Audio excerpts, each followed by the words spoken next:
প্রচন্ড শীতের রাত, উনি মাগরিবের নামাজ এশারের নামাজ পড়ে একটা মসজিদে শুয়ে পড়লেন, আর শুয়ে শুয়ে হাদিস পড়তেছেন। দারোয়ান এসে বলে মসজিদে থাকতে পারবেন না, ওঠেন। মসজিদ থেকে বের হয়ে গেলেন, কি আর করবে। প্রতিমধ্যে দেখলেন বাজার একজন খাব্বাজ যুবক রুটি বিক্রেতা, সে যে সালাম দিল আসসালামু আলাইকুম। যুবক বলে ওয়ালাইকুম আসসালাম, আমার যাওয়ার জায়গা নেই, রাতে যদি তোমার এই চুলা থেকে একটু আগুন পোহাই কোনো সমস্যা?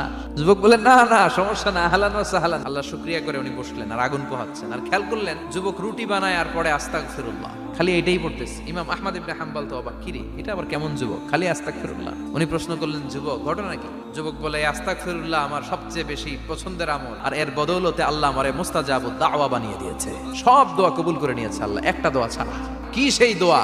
যুবক এবার বলতে শুরু করলো, আমি যেন ইমাম আহমদ ইবনে হাম্বলের হাতে হাত রেখে মুসাফা করতে পারি আর তার কপালে একটা চুমু এঁকে দিতে পারি। আহমদ ইবনে হাম্বল বলেন যুবক তোমার এই দোয়াটাও কবুল হয়ে গিয়েছে, আহমদ ইবনে হাম্বল তোমার দরবারে ছুটে এসেছে।